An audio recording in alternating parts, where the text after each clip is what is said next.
Well, hello, everyone. Oh my, this microphone works very well. All right, so here we are, Versefest, year 16. We are still here. I know, right? Ottawa has always been a poetry city. See, I wrote out my remarks. That's probably better. Ever since the public service was relocated here in 1860 from Quebec, bringing poets in both English and French to what would eventually become capital. Since then, we've held ourselves at a literary center with poets writing in multiple languages, including numerous of the many people indigenous to the Ottawa Valley and surrounding territories. With that, we do acknowledge that we are uninvited guests on unceded Anishinaabe Algonquin territory.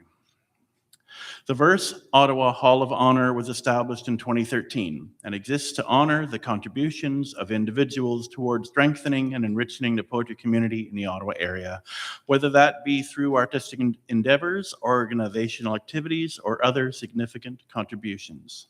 We have 11 honorees in our list so far, including William Hawkins and Amanda Earle, André Lasselle and John Akpada, and Versefest founder Rod Peterson.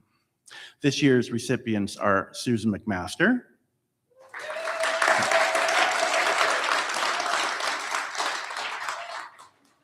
who will be introduced by Colin Morton, and Monty Reed.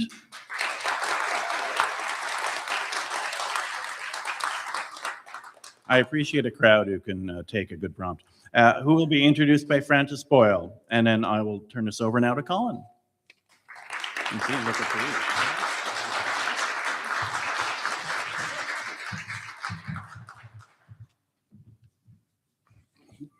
Thank you, Rob, and it's a pleasure and a privilege to be able to, introduce Susan McMaster to you, who's probably familiar to a lot of you.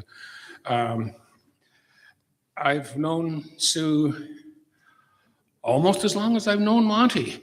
I met her, and I think talking about Sue is kind of like talking about the arts history of Ottawa recently.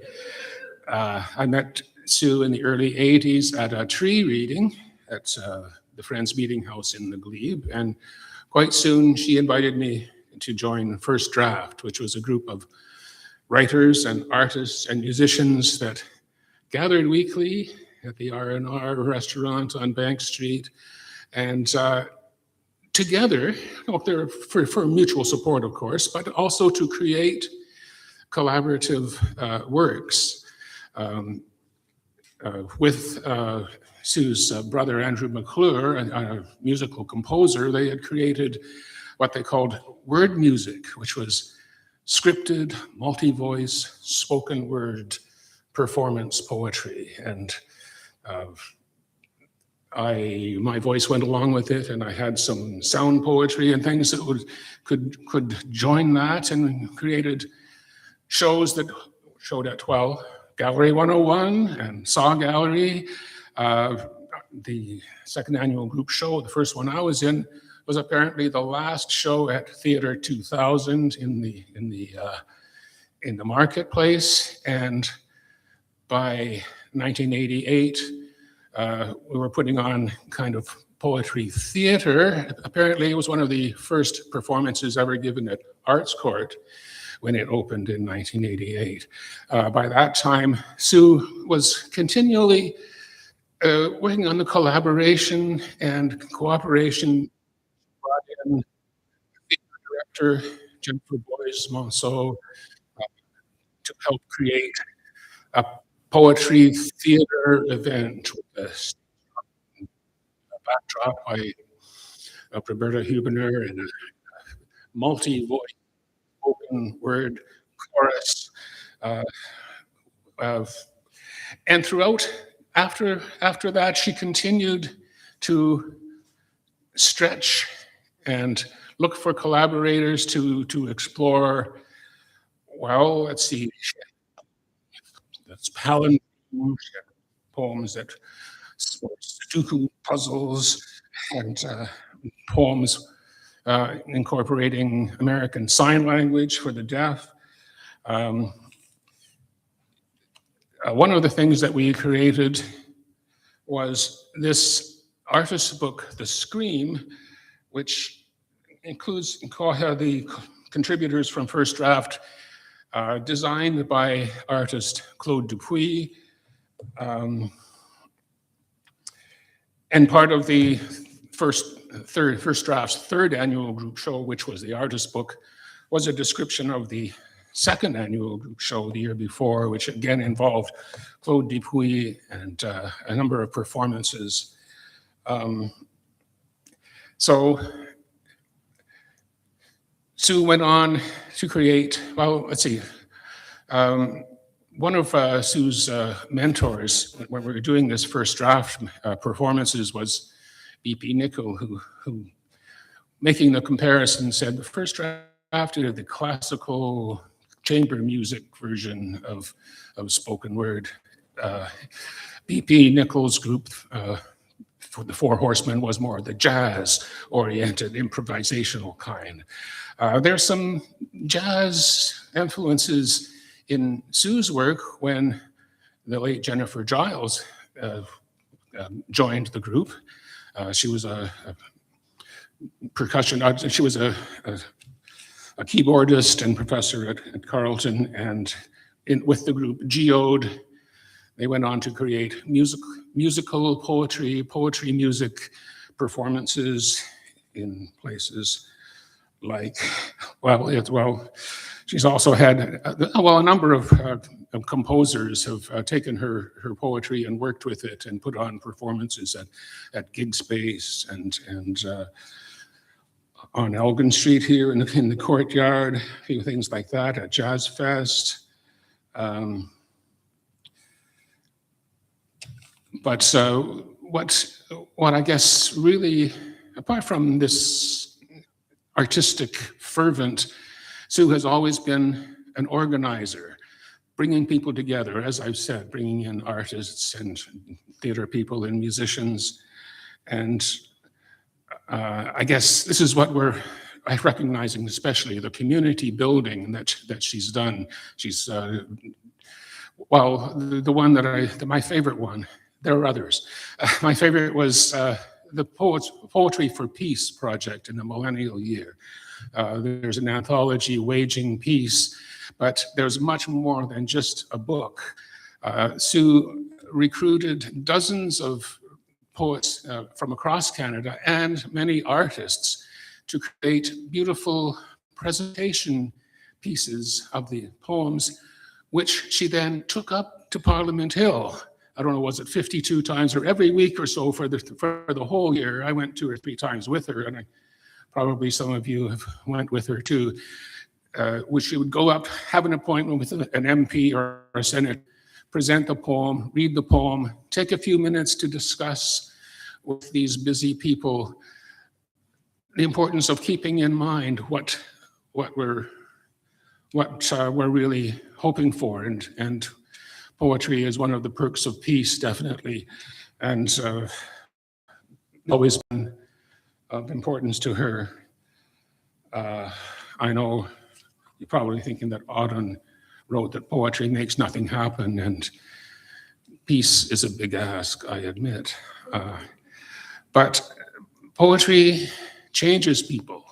Living a life in the arts changes people. Even a life with the arts in it shows us, gives us those perks of peace and creates a community. And we've seen with Susan and with Monty what it means to create a community around the arts.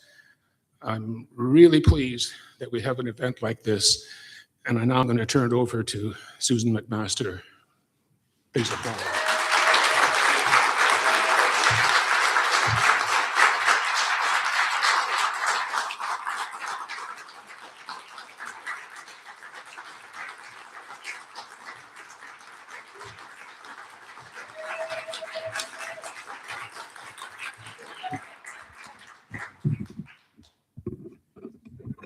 Good gracious, Colin. Thank you. Apart from the fact that you stole my whole speech, practically. So I'll give you actually something that Colin wrote and explain it in a second. L'arrivée. Arrive. Oops. And put on your glasses. Can't see a damn thing. Aha, where is it? Come on now. Did I lose it? Oh, now you'll have to wait. This is so embarrassing. Oh, there it is. L'arrivée. Vie. Vive, alive, arrival, l'arrivée. Alive, river, ever, reverie, aria, he does it much better. Arrive, rear, air, real, live, v, rear, ever, ever, l'arrivée. Arrival, alive, viva, v. And that's a solo version of what Colin was talking about. That is a multi-voice or solo.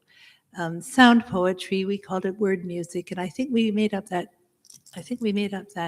name, in fact, because we looked the notation system, which my brother Andrew, who was part of the first draft group, invented. He's a composer.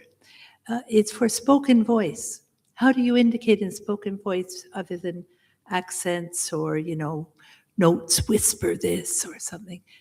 The spoken voice is a musical instrument. And this book, we have two of them actually, there's two up there, North, South, and Pass This Way Again, capture a number of the pieces that we performed during that period and also explain the notation system. I think that others might be interested in this, actually. It's a very powerful and lovely approach to words. So I will go down to my script for a few lines with my glasses. It is indeed an honor to arrive here today. Thank you, Rob, Sylvia, Francis, Stephen, and all. I'm amazed and delighted. It's been a long trip. Unfortunately, the world was robbed of my first brilliant collection when, at 17 years old, I left my poetry journal on a Voyager bus to Montreal. We inquired, but they had no idea. They didn't care. Shortly after marrying Ian McMaster, my main supporter for 58 years so far, plus my two daughters, Avon and Morel, who are wonderful supporters. Thank you, all of you. But shortly after marrying him and before the kids, we moved to Edmonton, where W.O. Mitchell told me to stop agonizing and just write. But instead, I did go on writing, but instead, my biggest Alberta achievement was founding the first national feminist magazine, Branching Out, with Margaret Atwood on the cover.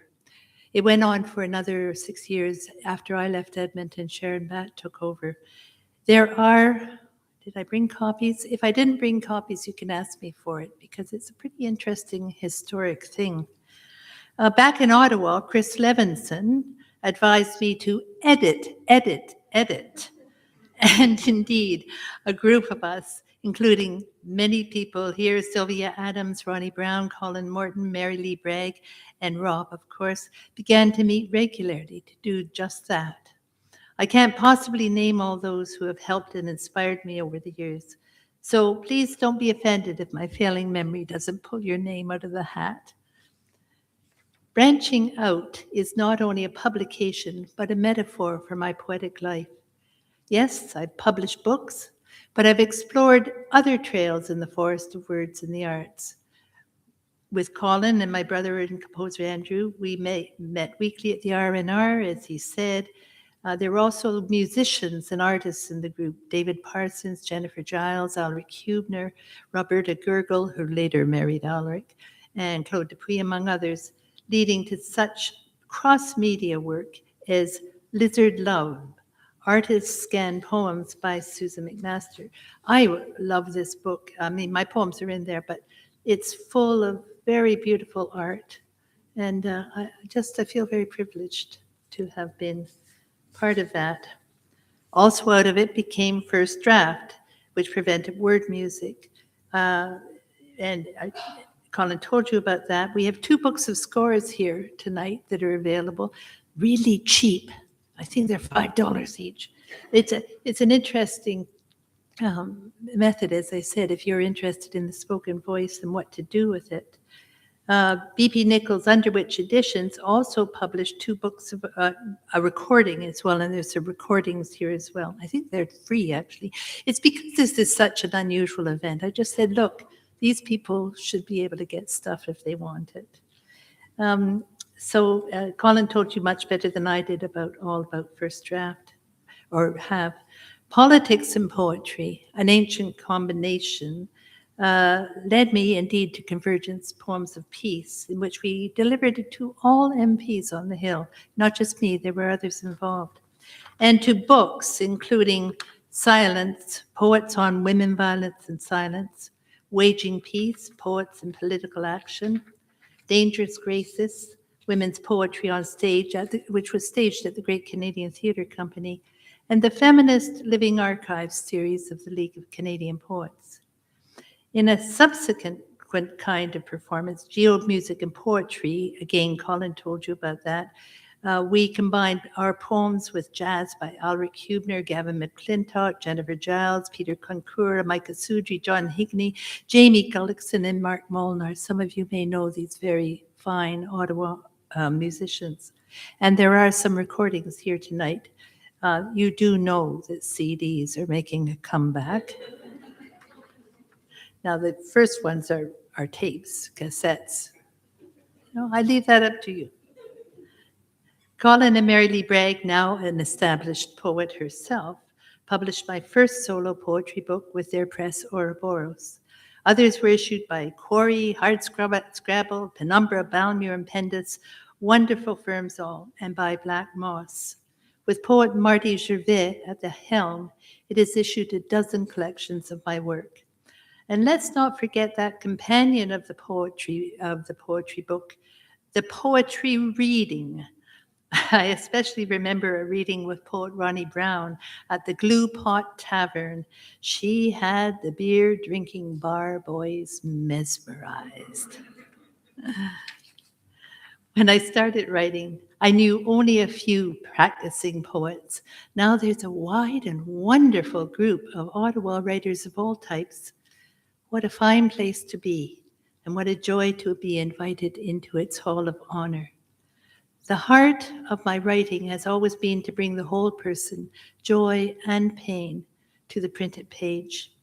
I'll finish with 2 short poems, one from Crossing Arcs, Alzheimer's, My Mother and Me, and one from Grounded, my latest collection, also available here today. This is Crossing Arcs. I am lost, Mother, in the spaces you leave behind. I cannot even see a shadow there to follow. I have no way to comfort you in the empty room your mind now is. Doors and windows shut, blinds hung closed.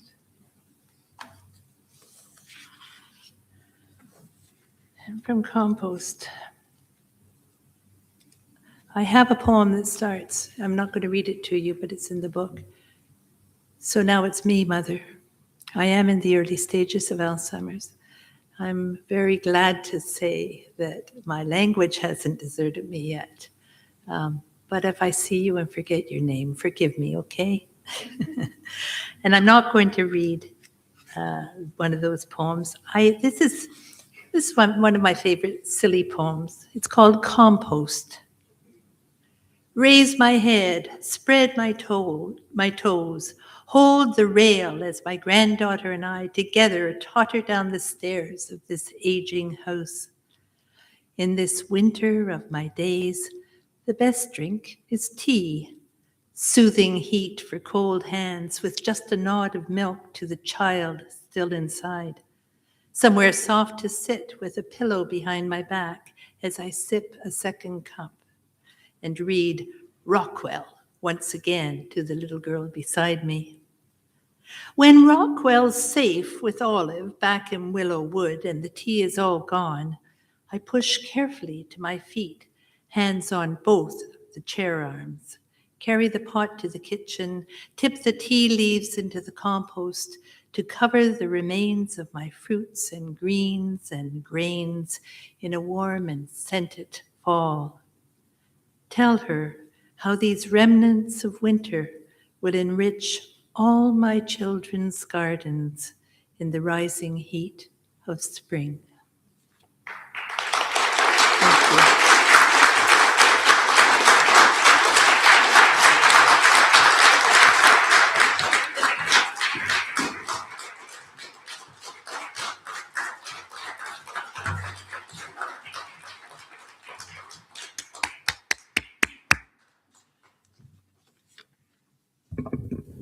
Oops.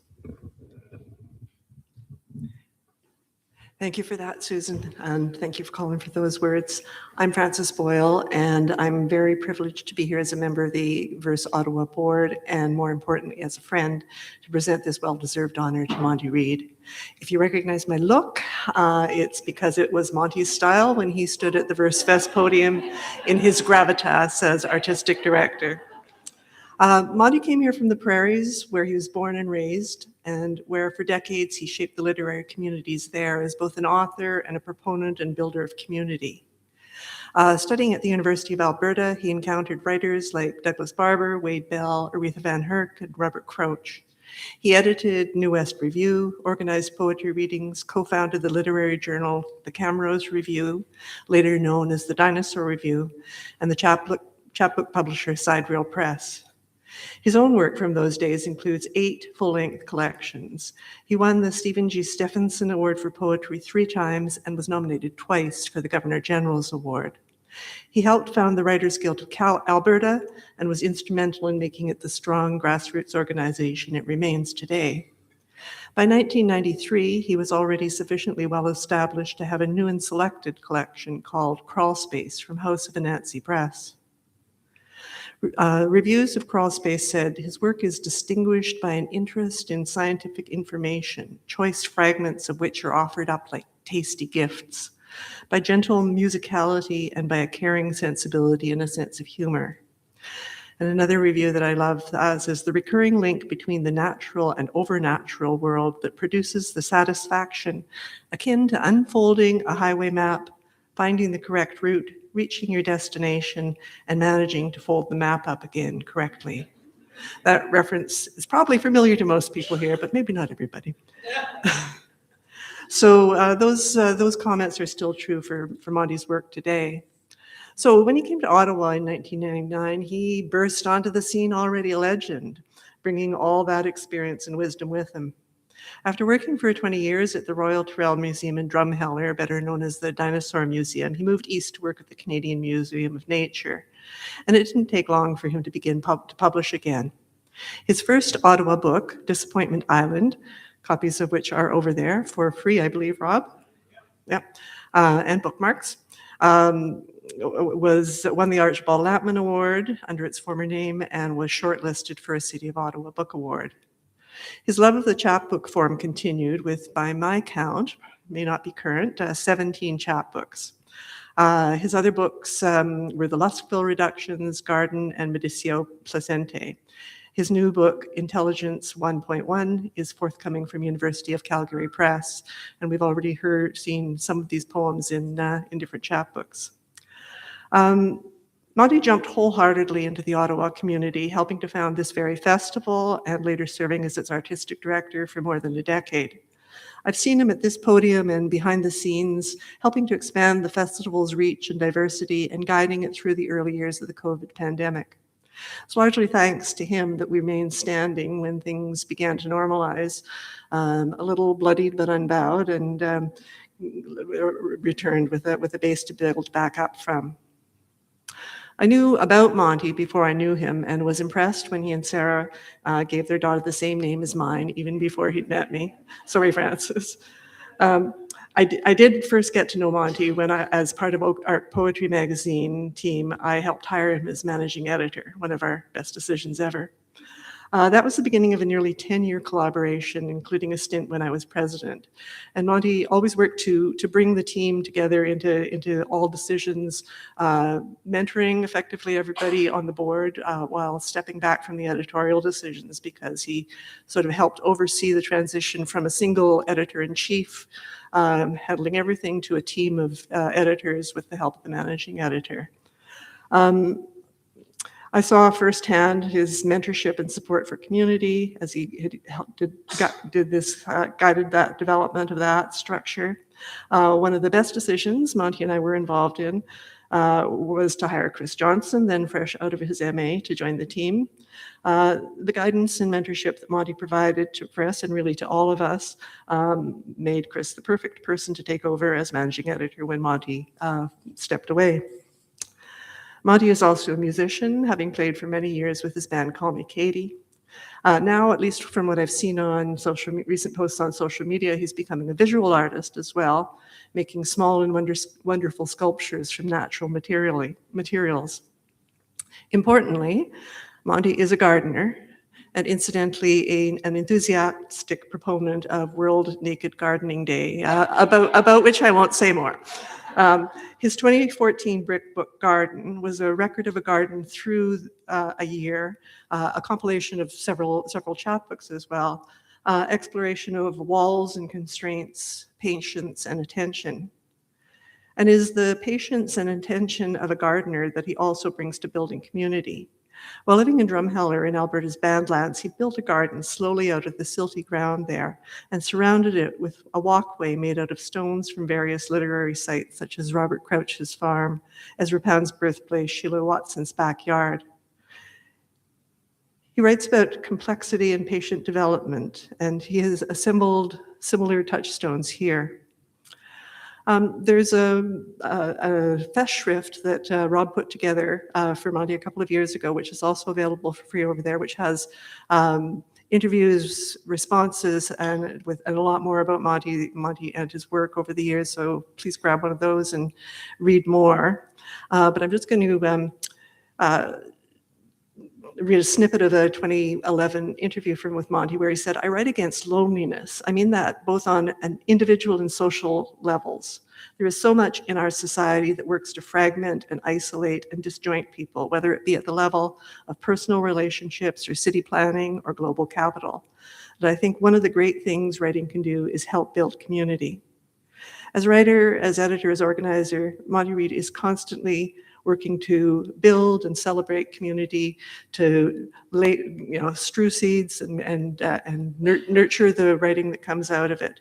And so I am delighted to help celebrate Monty today. Please welcome out.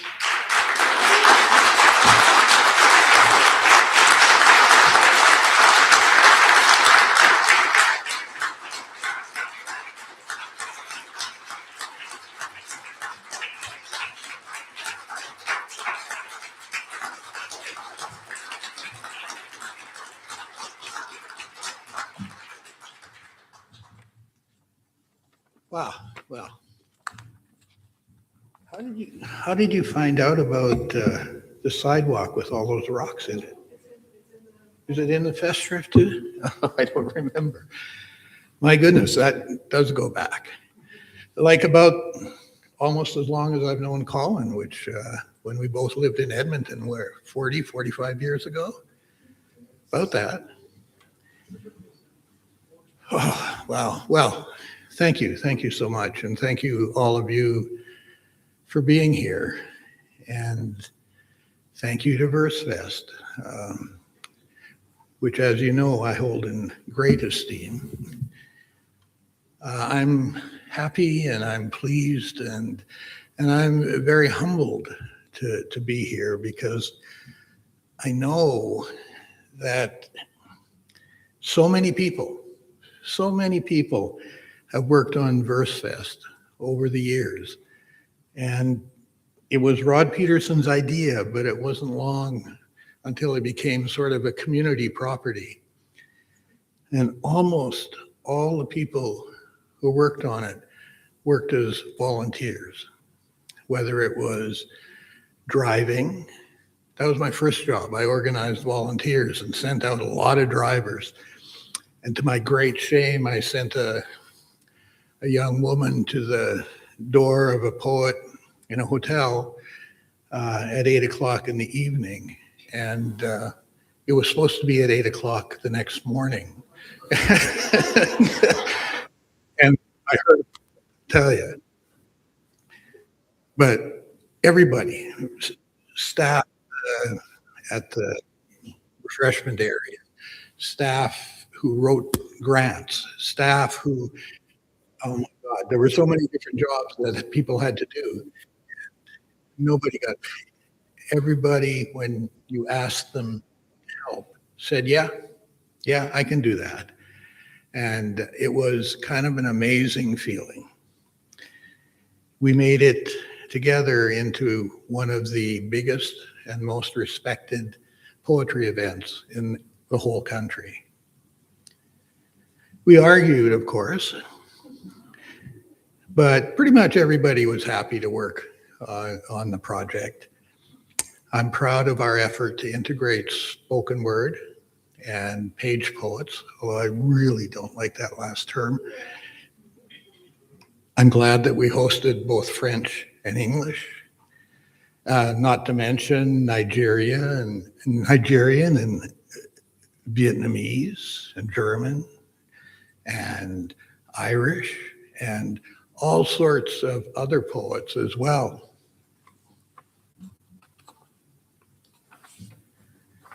I don't want to miss any of the main points here.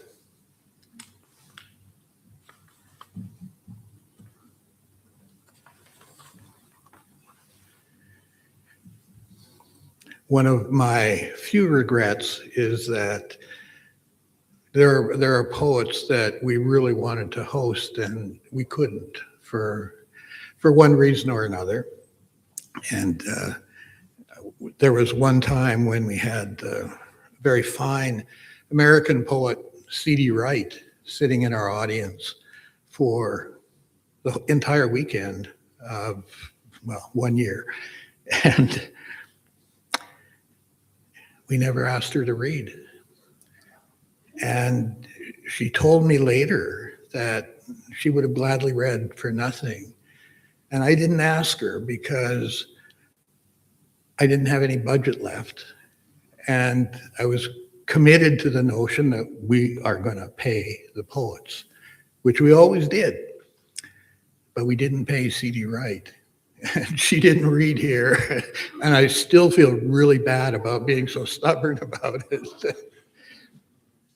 Anyway, I'm happy to be here and still involved in a minimal kind of way. And the thing that makes me the proudest and the happiest is that Versefest is still continuing.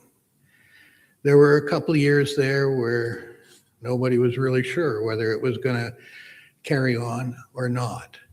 And I have great appreciation for the folks that picked it up and put it back together and are making it again into a wonderful, wonderful poetry event. I was told I could read a couple of poems. I'm going to read one. As some of you know, and as Francis has advised you, I do have a new book coming from the University of Calgary Press, probably next year. They haven't actually confirmed a date yet. It's been around for a while. It was rejected by several publishers, mostly because it was too long. And I have some sympathy for that because it was 365 poems in length. And the manuscript was just a little on the bulky side. And I did cut it down a bit eventually. But I also gave myself a good talking to and said, you have to write shorter. So this poem that I'd like to read for you tonight is from a manuscript called Short Poems. And it is a series of short poems put together, and well, they sort of make up a longer poem. It's called Scratch My Back. Over, further, up, higher, higher. The itchy spot stays just out of reach. And how can you expect someone else to find it when you can't? Did something bite me? Or a hair snag? Or maybe it's just my old skin exfoliating. Let it go, I say. The itchy spot doesn't want it back.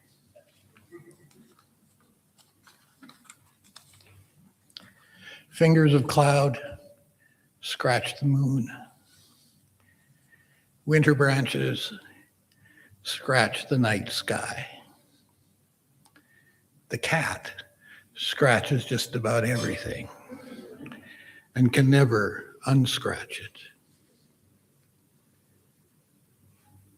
Or did I just remember your hands? No, I never forgot them. Claims the itchy spot, the liar. If you scratch my back, you'll sleep better afterwards. The itchy spot makes promises it can't keep. Over, further, up, higher, higher. Thank you.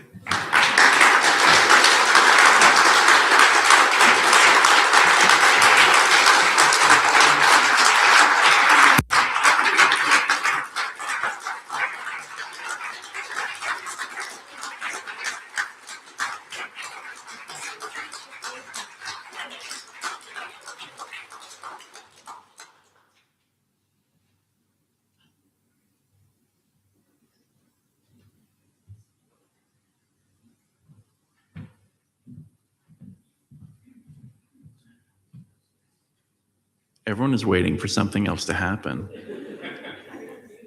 But that's it. I didn't want to hand this to Monty and have him carrying other things and not being able to carry it down. They're pretty, aren't they?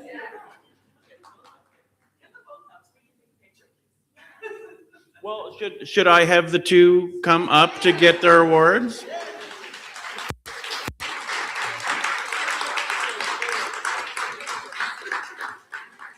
Susan is moving faster, so she gets hers first. I thought it was just like in the head. I didn't know it was. Yeah, there it is.